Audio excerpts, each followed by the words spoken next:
What's up people, Brooklyn here. In this video we're going to go over all of the other rules in Middara that the rest of the videos didn't cover. Specifically, jumping, restoring, multiple abilities happening at once, summoning, Abraxis, and some of our variant rules. Let's start with jumping. Sometimes you want to jump over some pits, or maybe down into a ravine, or simply perform some other sort of high fantasy madness. In Middara, this isn't uncommon. In fact, many of our playtesters found themselves jumping more and more as they got familiar with the game. So let's show you how this works. During a move action, or when using free movement, an adventurer may choose to jump over spaces. Jumping is defined as moving over one or more spaces without being affected by the terrain. So the idea is that if you jump it, you don't have to deal with it. To jump, during an adventurer's movement, they declare that they are jumping. Designate a space for the adventurer to start and a space to end their jump on. Each space jumped over requires a movement point, just like normal movement. The space being jumped out of must be an unoccupied normal terrain space. The spaces being jumped over cannot be occupied by another figure, and the space being jumped into may be any type of terrain but cannot be occupied. To check if the jump was successful, make an Agility 10 skill check. For each additional space moved over after the first, add 2 to the difficulty of this check. If one or more allies are adjacent to the space the adventurer is jumping out of, the jumping adventurer may add a single ally's strength to their roll when making this agility check. If the adventurer fails the check and an ally is adjacent to the spaces they are jumping into, the ally may attempt to catch them by making a perception skill check with a difficulty equal to the difficulty of the agility check that was failed. If an adventurer fails the agility check and an ally does not pass a perception check to catch them, or if there isn't someone else there to catch them to begin with, the adventurer lands in the first space they attempted to jump over and the ability or action that granted the movement ends. Regardless, if an adventurer fails a jump check, both move actions and free movement can no longer be made by that adventurer during the remainder of their turn. Alright, so let's take a look at an example of jumping. Our excitable Nightingale would love to really kill the hell out of this cave sickle. Unfortunately, it's on the other side of a pit, and Nightingale wouldn't have enough movement points to run around the outside of the pit and also attack the cave sickle. Her solution? Jump the pit. Nightingale makes a move action for 1 stamina point, then counts out 6 spaces she'd like to move, like normal. When counting over the pit, she counts out 1 space that she has to jump over. Since the amount of spaces she wants to jump is only 1, Nightingale must make an Agility 10 check. Her agility is 5, meaning that Nightingale would have to roll a 5 or higher to jump the pit. Nightingale rolls 2 purple dice and adds them together for a total of 7. The total rolled is 7 plus her agility of 5 for a total of 12. Meaning she jumps the pit successfully. Nightingale continues adjacent to the cave sickle and sets up for an attack. Now to be clear, if Nightingale would have failed to roll a 10 or higher, she would have placed her figure in the first space she attempted to jump and ended her turn. Since this is a pit, or dangerous terrain, she would have been immediately defeated. The last thing we wanted to mention about skill checks and jumping is how intelligent combatants and command combatants make skill checks. These cards do not have skills listed. Instead, an intelligent combatant or command combatant will roll a black dice when making a skill check. So long as the skull isn't rolled, they pass the check.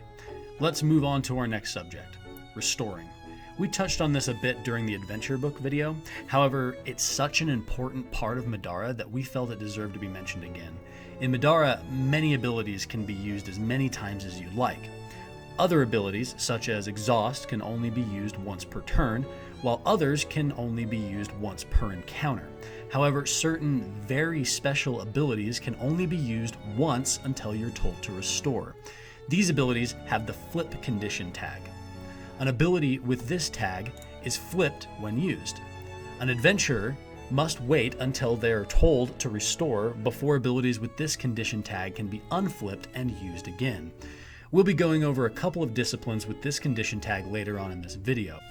For now though, know that in addition to healing to full, unexhausting all cards, and removing all effect and ability tokens, restoring will also unflip cards with the flip condition tag.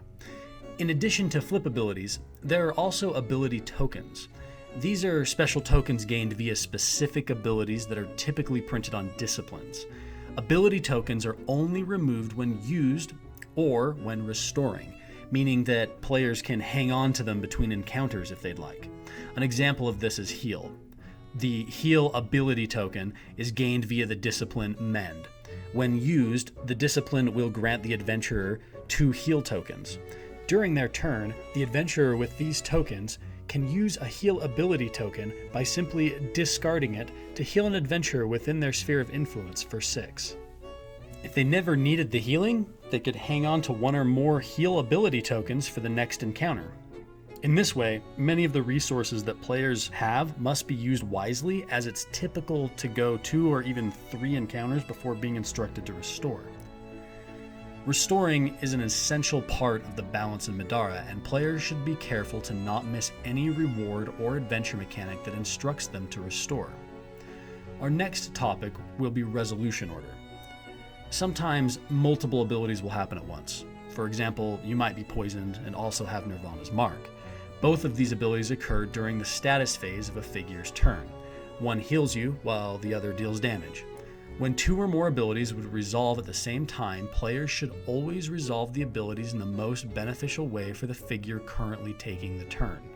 So, for example, if resolving Nirvana's Mark and Poison during an adventurer's turn, the adventurer could choose the order that keeps them alive or would deal less damage. However, the same goes for resolving abilities during an opposing combatant's turn. An intelligent combatant would also resolve abilities in the order most beneficial to itself. Okay, let's talk about summoning. Summoning is a special level 2 discipline and assemblage that allows an adventurer to bring a figure to the table and aid them in their efforts to triumph over their adversaries. We call these figures espers. In Middara Unintentional Malum Act 1, there are 5 different espers printed as both command and intelligent combatants. When an adventurer brings an esper to the table, they'll use the command combatant. We call these loyal espers. They represent espers under the good guy's control. When an intelligent combatant brings an opposing esper to the table, they'll use the intelligent combatant card instead. This way, both good and bad versions of espers can exist at the same time on the game board. Thematically, friendly espers are named, like Zulfikar the Spirit Blade, while opposing espers are listed as just their creature type, so just Spirit Blade. Okay, so let's explain how summoning works exactly. When using the summoning discipline, an adventurer will gain summon ability tokens equal to their highest assemblage discipline. Since summoning is a level 2 discipline, the minimum amount of tokens an adventurer would gain when using this ability is 2. You'll also notice that the discipline has no cost other than the flip condition. This means that adding these tokens is free, but can only be done once until the adventurer is instructed to restore. Okay, once an adventurer has these ability tokens, they can use them to summon figures from their collection of loyal espers. Middara Unintentional Malum contains a single level 1, 2, and 3 loyal esper. In addition, it contains 2 level 4 loyal espers. A player may never summon a loyal esper that is higher level than their current highest level assemblage discipline. This means that if you just acquired summoning and used it to gain 2 summon ability tokens, you could only summon a level 1 or level 2 loyal esper. This would be either Zulfikar the Spirit Blade or Eliphi the Viscera Aramid. Lastly, the cost in summoning ability tokens is equal to the cost listed on the loyal esper's command card. In the case of Zulfikar, it's 1, while Eliphi cost 2. So if an adventurer wanted to summon Zulfikar, they'd have to spend 1 summon ability token and 1 stamina point according to the cost listed on the summon ability token.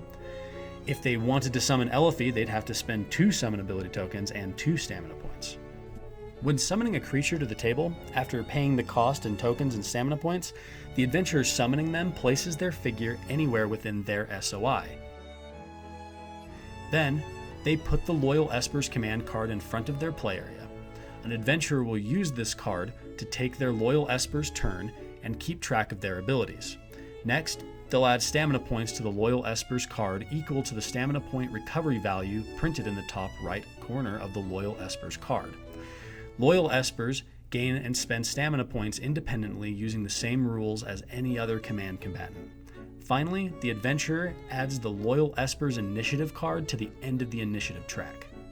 From this point on, the adventurer who summoned the loyal Esper will take their turn when it comes up on the initiative track.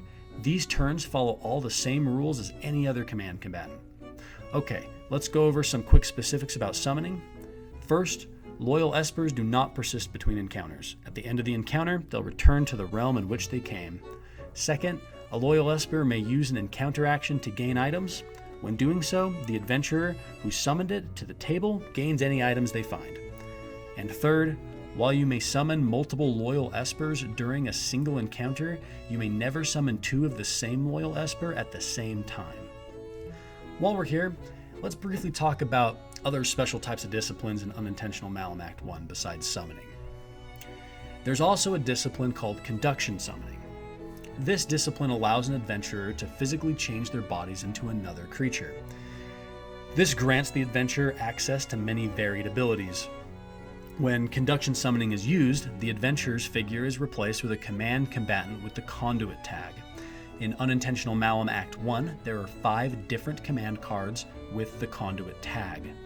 When choosing one of these Conduit cards, an adventurer may choose a Conduit with a level tag that is equal to or lower than the adventurer's highest level assemblage discipline. Once a Conduit is chosen, the adventurer will replace their card with the Conduit command card. Now, only the Conduction Summoning discipline and the Conduit command combatant card may be used when taking actions, using abilities, or making skill checks.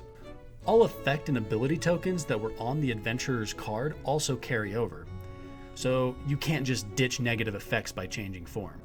Though some forms do give you immunity to certain effects, which might clear something like poison. Anyway, the adventurer will keep all damage tokens as well. However, some forms may heal you, or even raise your maximum hit points. In either case, if an adventurer is defeated while in this new form, they are removed from play just like normal. A quick note about Conduction Summoning: you'll notice that it only costs 1 stamina point to switch forms. This is on purpose, as we found that there can be some fun combinations while swapping forms during a single turn. This also can give you a lot of flexibility when you're trying to make skill checks with certain builds or adventurers, as a Conduction Summoning form allows you to use skill checks like any other command or intelligent combatant card. Okay, the last special discipline we wanted to talk about is Exalted Summoning. This discipline lets you beg the favor of a powerful entity called an Exalted Esper. These powerful beings can be called upon for only brief moments of time, choosing to appear in a moment of terror, then vanishing after doing a god's work. When using this discipline, the adventurer may call upon any Exalted Esper by selecting an Exalted Esper from our tarot card-sized deck. In Unintentional Malum Act 1, there are 4 different Exalted Espers, and an adventurer may choose any of the 4 when using Exalted Summoning. Something that makes Exalted Espers unique is that they inflict horrible effects and damage in a way that circumvents conviction checks. For example, the devious Minos the Contractor will simply inflict damage and condemn the target. Pretty gnarly. Okay, moving on. Let's talk about Abraxis Battle Dice. Abraxis Battle Dice is a dice game within the Middara universe that our characters will play from time to time during the adventure mode. This minigame is played by the players as a separate game whenever this occurs, so by its very nature, Abraxis Battle Dice will only ever be played during the adventure mode. When instructed to play Abraxis Battle Dice, the adventure book will dictate which of the tarot-sized Abraxis cards to use. In Middara Unintentional Malum Act 1, there are 4 different Abraxis cards. In Abraxis Battle Dice, the players will be working together to cooperatively try and thematically defeat a villain that is represented by the specific Abraxis card. Depending on their performance, they'll earn a myriad of rewards. So let's dive right into how to play Abraxis. First, each adventurer gets 4 dice as listed here. Then, each player also starts with 10 Abraxis points and 5 fate tokens. These may be tracked with damage tokens and stamina point tokens respectively. Abraxis Battle Dice takes place through a series of 5 rounds. The goal of each round is for the adventurers to roll their dice and have the symbols on all 4 of their dice match the symbols printed on the bottom of the Abraxis card they are facing as closely as possible. At the end of each round, if an adventurer fails to match the symbols on the Abraxis card, they lose Abraxis points.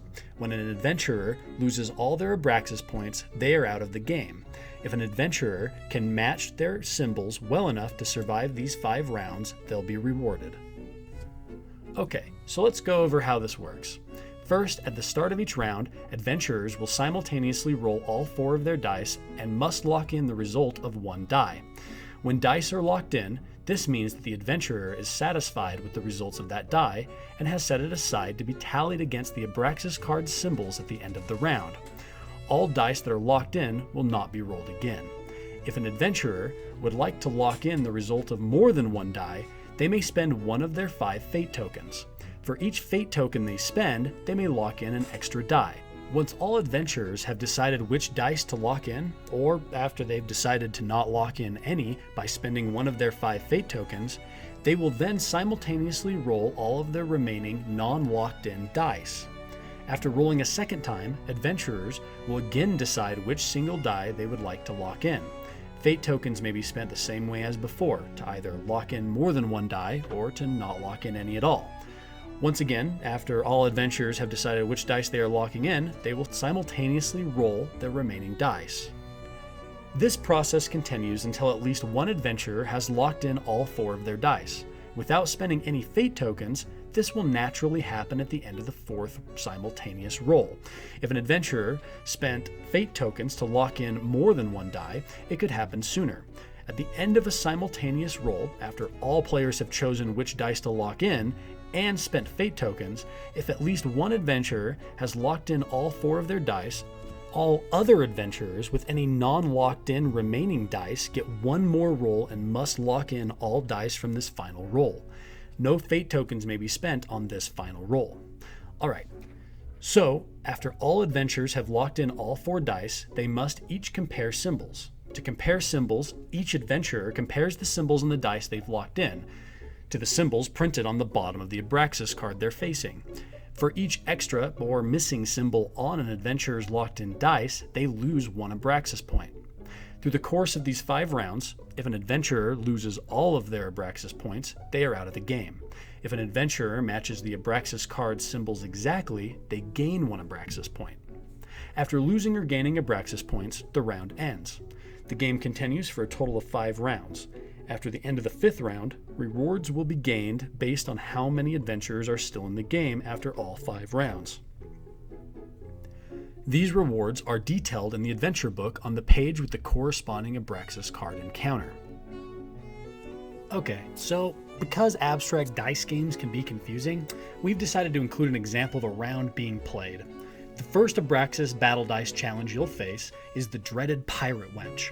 This card has a special ability printed on it that states, each round, draw a rare weapon and add its symbols to the Pirate Wench. So, to get started, the players draw a random rare weapon and pull a Zanbato of the Damned. This weapon has 2 shields and 1 burst printed at the bottom.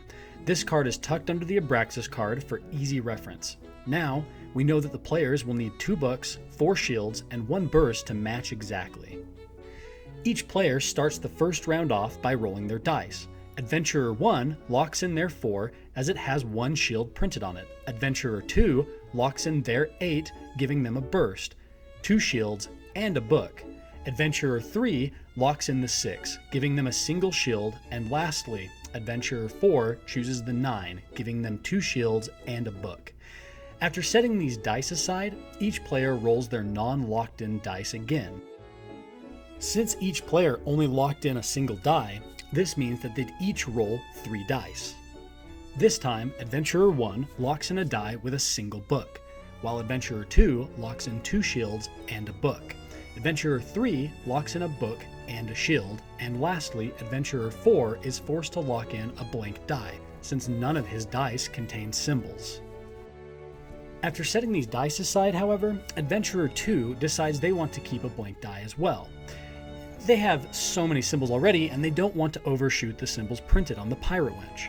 By spending a fate token, Adventurer 2 locks in his blank 3 and sets it aside with the rest of his locked-in dice.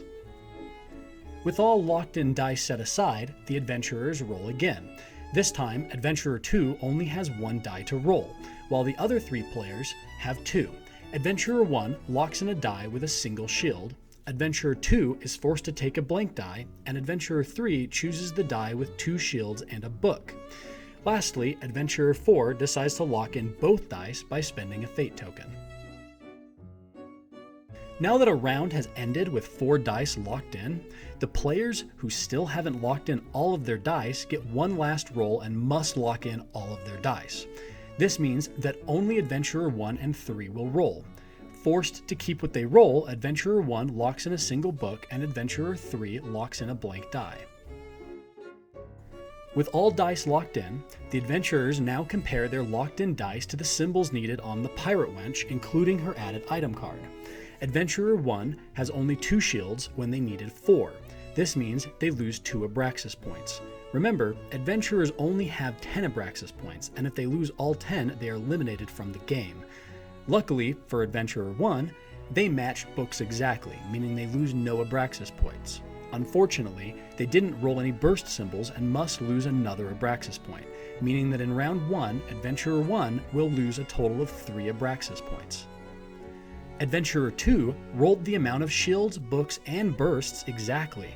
They weren't under or over. This perfect roll earns them 1 Abraxis point. Adventurer 3, on the other hand, almost rolled perfectly. Unfortunately, they lacked the 1 burst symbol they needed and lose a single Abraxis point. Lastly, Adventurer 4 also rolled perfect, earning them 1 additional Abraxis point. This means that at the end of the round, the total Abraxis points of each adventurer is 7, 11, 9, and 11. Once this has all been tallied, the adventurers continue on to the next round. Once all 5 rounds have been completed, rewards are earned depending on how many adventurers survived all 5 rounds. Okay, so with the rules for Abraxis out of the way, let's finish up this video series with a quick mention of 3 different variant rules that can be found in the back of the rulebook. These rules can be used to tailor Middara to your own playgroup. First of all, and we know it's a big one, player elimination. Middara has been balanced around the idea of player elimination being a part of the game, but don't fret. For those who want some high fantasy madness without ever losing out on a moment of the fun, we've included a variant to get rid of this highly contentious mechanic. In fact, we have a couple methods to handle player elimination that we're going to be playtesting and putting up on our website at a later date. For now though, know that we do have a variant that gets rid of player elimination printed in the back of the rulebook. Second, we've included a variant for re-speccing an adventurer. Sometimes players will realize that a different discipline will work better for their build, or they may simply want to try going a different direction after 20 hours into the adventure mode. In these cases, we've included a way for adventurers to change their mind and repurchase disciplines at any point during the adventure mode. In Middara, the best player count for an adventure changes depending on the adventure chosen. In Unintentional Malum, the recommended player count is 4. However, we've created rules to play Middara with 2, 3, and even 5 players. The rules for playing with a 5th player are detailed in the rulebook, while the rules for playing with 2 or 3 players are detailed online at succubuspublishing.com. Alright guys, that does it. Thanks for watching our How to Play series, and we hope you enjoyed watching it as much as we enjoyed making it. See you guys next time.